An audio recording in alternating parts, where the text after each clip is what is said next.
This one says, what kind of executive, this is from Sherry, what kind of executive functioning goals or accommodations would be good for a child with auditory processing disorder, general anxiety, ADHD, inattentive, severe, and general learning disabilities? I'll read that again. What kind of executive functioning goals or accommodations would be good for a child with auditory processing disorder, general anxiety, ADHD, inattentive, severe, and general learning disabilities?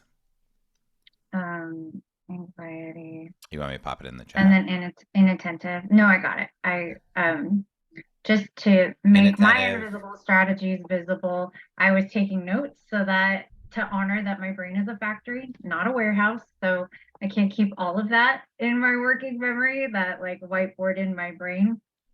So those are great questions, and they're kind of two separate questions and then a sort of zoom out component. So goals and accommodations are a little bit different. The goal would be sort of a measurable thing that the team is focused on developing with your child. So something like um, given XYZ accommodations and these sort of supports, student will, and then you fill in the blank with the action.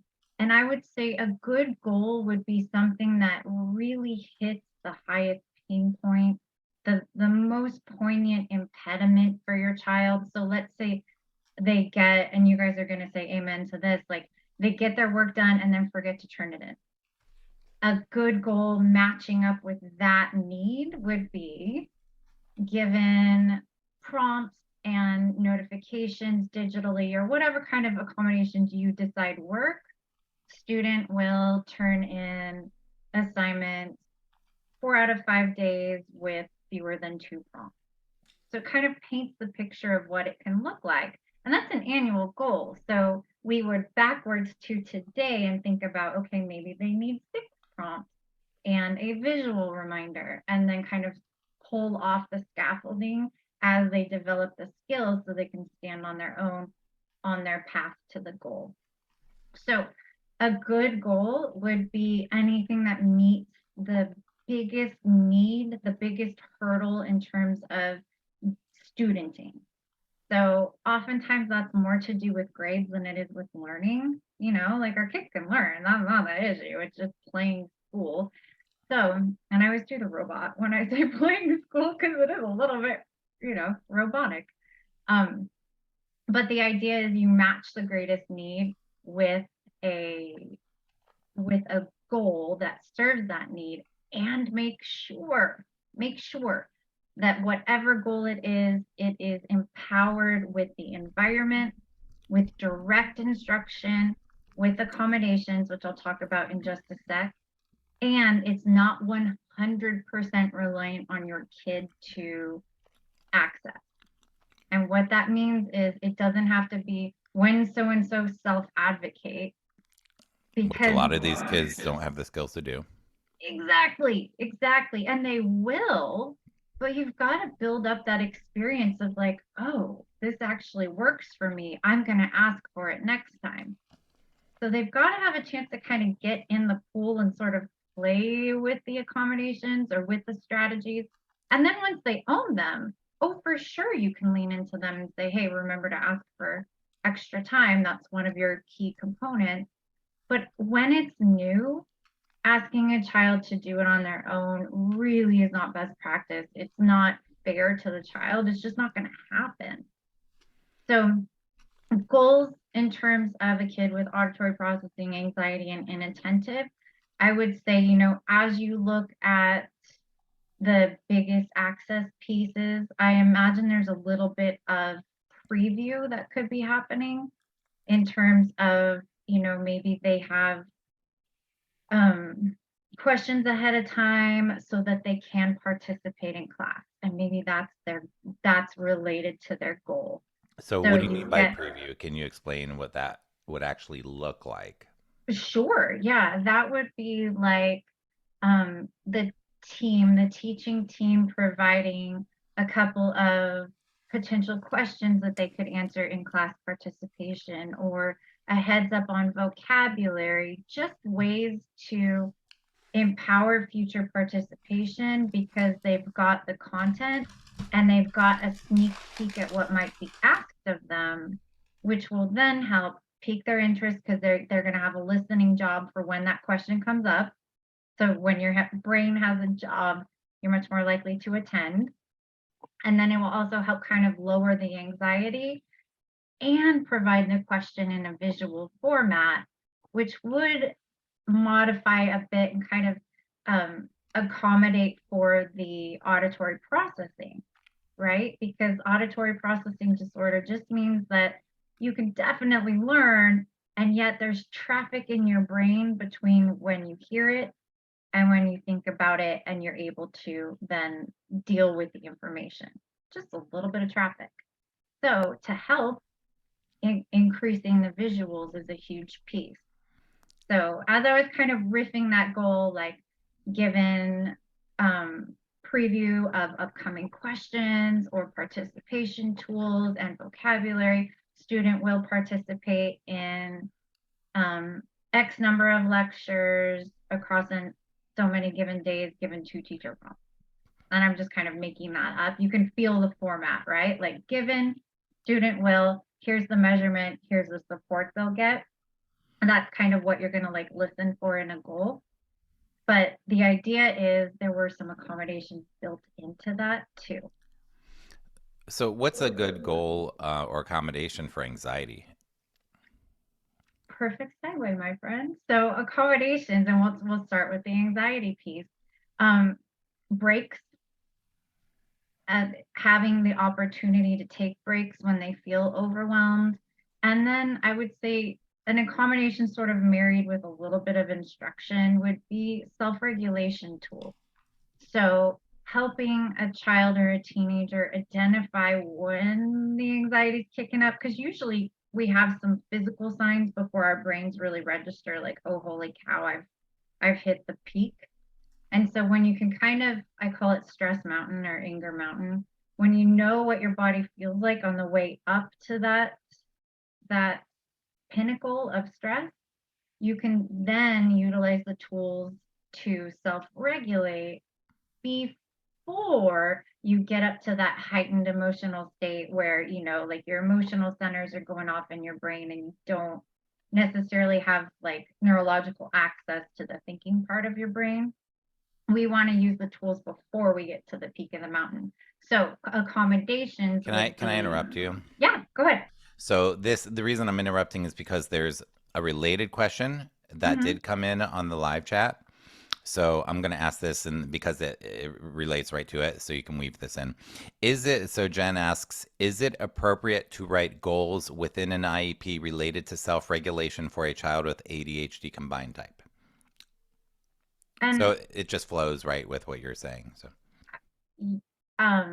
yes, Jen, yes. And you know what? I'm gonna give you a little bit of meta thinking right here.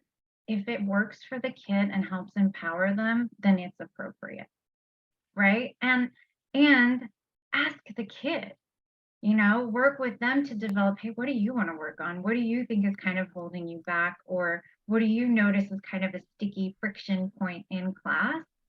And then you can work from there. But absolutely, yes, self-regulation is huge, right? We've got to have that base level of like, not too up, not too down, just right, in order to really be able to access learning and not have something like sit still sort of stealing our attention. So yeah, absolutely. And Seth, you were asking about accommodations for anxiety, but it looked like you might have another question. I do in a second, but I just wanted to if I could find, where did my notes go? Okay, if I could wrap this one up. The one from Sherry or Cherie, I'm not sure how to pronounce it. What kind of executive functioning goals would be good for a child with auditory processing disorder? I think, is there anything just like specific that that people usually write in that we haven't covered already? That's a good one for auditory process, just like one that you love to use all the time for auditory processing disorder. Let's do that one. This is just a rapid fire. Accommodations or Yeah. goals? Well, it said what kind of executive functioning goals or accommodations, but I think in this case, probably is there an accommodation that you think is really common and powerful for auditory processing disorder? Well, if you think about it, right, like it's trafficking your brain Mm-hmm. from auditory information, and that's usually how teachers teach. So increasing visuals. So When the you visuals compare is, visuals with the auditory teaching, and and and then, and an example of that would be if we had our captions on right now, which I put used to do in captions my in front of a live classroom. teacher. Huh? If you could put captions in front of a live teacher. You can. You open up PowerPoint and it can hear you. Wow.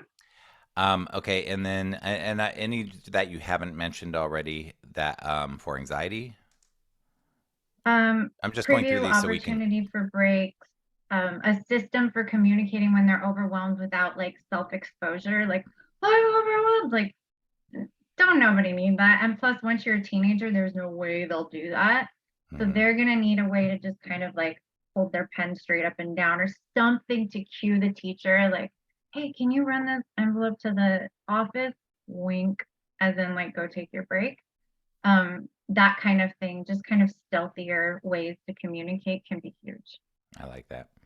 Um, and let's see. Okay, cool. All right. Anything else you want to say about that question? The inattentive Yes. ADHD, I would say accommodations would be gentle reminders to cue back in. And sometimes it can be even as simple as sort of just like a sensory thing, like a tap on the desk or like a hand on the shoulder if the kid's comfortable with that. Um, Definitely not a call out like, Seth, pay attention. Because not only is that not going to work, but it's also going to make the kid isolated. And then there's going to be this like friction between the teacher, but more just being sensitive to, like when you have inattentive ADHD, you're going inside your own brain for stimulation when the environment's kind of lost its pull for you. So teachers who can like move around, change like volume or cadence. If you really slow down, kids are like, uh-oh, what's going on? Like it just kind of changes the feel. That and then also just physical prompts to pull them outside of the inside of their brain back into the teaching can really be helpful.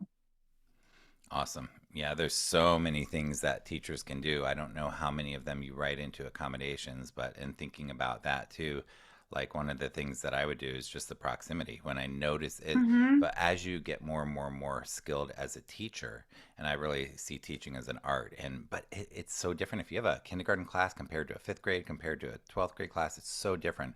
But that proximity in terms of like I see myself as a teacher, but also an entertainer because I have to make it interesting. I have to change the cadence. I have to be noticing my audience.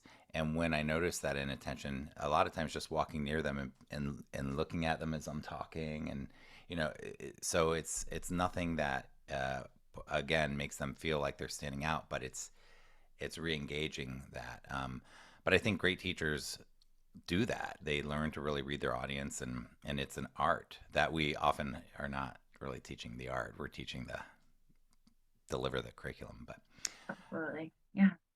okay, well, let's wrap that one up.